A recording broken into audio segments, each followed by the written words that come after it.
Time check. Alas 2 na po ng hapon. Alas 3 na ng hapon. So, nandito na tayo sa Clark.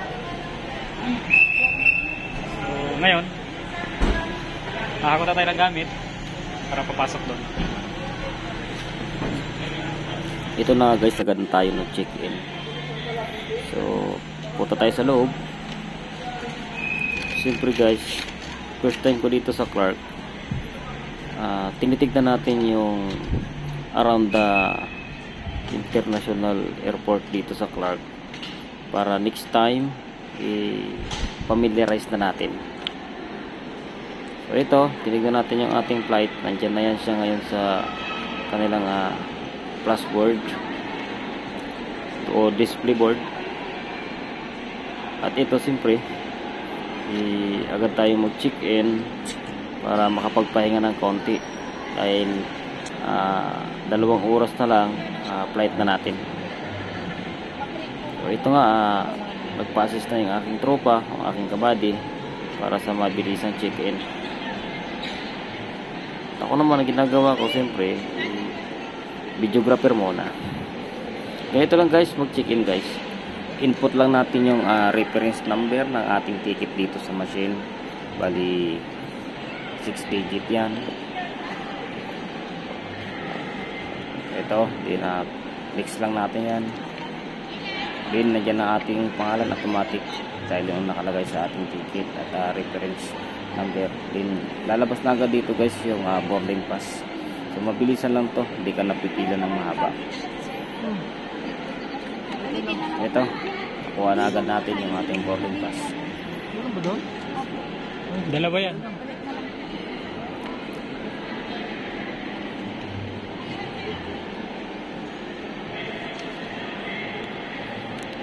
At saka guys, napapansin ko dito guys sa Clark, talagang yung kanilang mga empleyado dito talagang nag-a-assist sila, i-guide ka nila. So mabilis yung proseso at ganoon pa man, hindi ganoon karami yung passenger, kaya madali lang. Unlike doon sa NAIA, talagang pipila ka talaga doon, kailangan mahaba yun yung piso doon. So ito, tapos na. So mag-iwan natin ng baggage para magaan. Nga pala guys, sa inyong kaalaman yung per kilo dito guys ng baggage, kapag mag-excess tayo sa ating baggage, ang 1 kilo nagkakahalaga ng 400 pesos.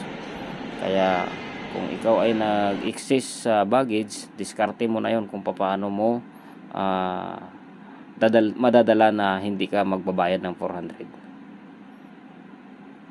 Ang iba guys, ang ginagawa sinusuot nila yung mga damit dubli-dubli, nagja-jacket ng paulit-ulit para gumaan yung kanilang baggage. So guys, kung makikita natin, napakaganda talaga ng logo. Ito guys, siguro hindi tayo mapipiki dito sa materialis na to. Ito talaga guys, kahoy ito na binulk dito sa bakal. Yan, kung nakikita natin, napakaganda nito, maliwalas tignan at napakaluwang. Talagang pang world class na rin talaga itong international Clark. Napakaganda at napakalamig dito sa loob guys. So ito, diretso na tayo guys sa loob ng eroplano, mag-board na tayo. So time to boarding na tayo. Siyempre bago yan, kailangan natin ka-captured lahat. Ganun talaga guys, para naman kita natin o makita ninyo yung departure to arrival from Clark to PPEs o Puerto Princesa City. Ayan, nandito tayo sa loob ng aeroplano guys. So, akala ko kanina konti lang yung pasahero, pero ang dami pala. Ayun, at medyo masarap sa pakiramdam dahil alam naman natin bakasyon na naman, spend time to our family na naman. Ito, makinig muna tayo dito guys. Put your own mask first before assisting others. Keep it on until you are advised to remove it. In case of emergency evacuation, follow the lights that will lead you to the exits. For further information, please refer to the passenger briefing card found in your seat pocket. This aircraft is equipped with emergency exit signs found in the cabin.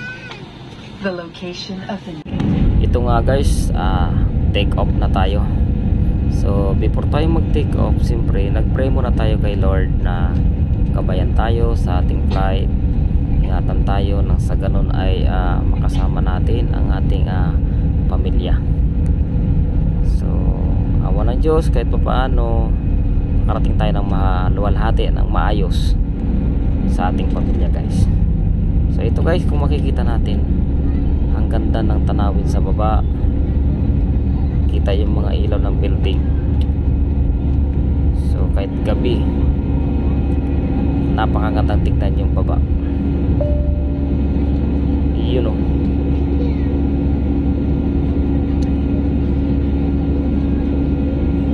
Ang tagal nga pala guys ng ating flight dito is umabot lang ng 45 minutes from Clark to Puerto Princesa City. So ganun lang kabilis kapag mag-flight guys.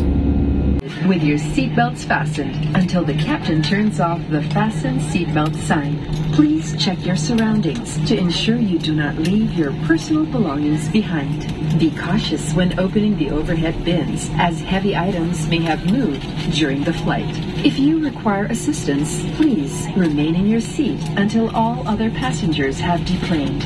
Thank you for flying Cebu Pacific, a member of Value Alliance. Thank you mga madam. Happy New Year. Happy New Year po.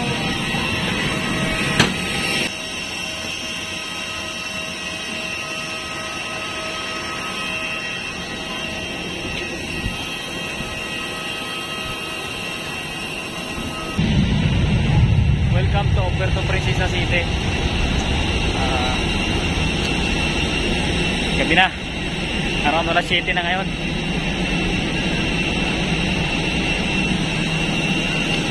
Thank you Lord dahil safety kaming lumapag. Sana lahat ng biyahe ay safety.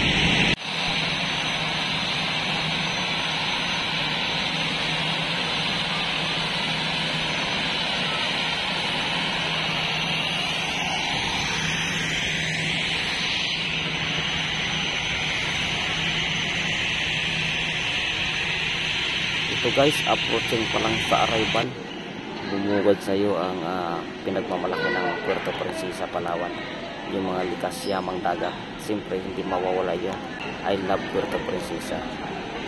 Siyempre guys, dahil nandito na tayo sa loob, kukunin na natin yung ating baggage. Ito na yung ating baggage. Siyempre pasalubong natin sa ating pamilya. Alright, yan na. Then labas na tayo guys. Ito guys, sasabihin ko sa inyo, ito yung pinakamasarap sa feelings. Yung alam mo yung iyong mag-ina ay nandyan sa labas para sasalubong sa iyo. Ang tagal ninyong hindi nagkita, kaya masasabi ko talaga napakasarap sa pakiramdam yung makauwi ka sa pamilya mo. At ito na nga guys, paglabas ko pa lang sa pinto, agad yumakap sa akin yung aking mga anak at miss na miss nila ako. So napakasarap talaga sa feeling yung ganito na makauwi ka sa pamilya. Siyempre ang sarap sa feeling, wala na akong ibang masasabi kundi napakasarap sa feeling. Kung ma-experience niyo guys, maramdaman nyo ito. Siyempre yung ating misis, kailangan natin ihag, hindi mawawala yan. So guys, yun lang. Maraming salamat. Thank you very much at safety kami. Goodbye.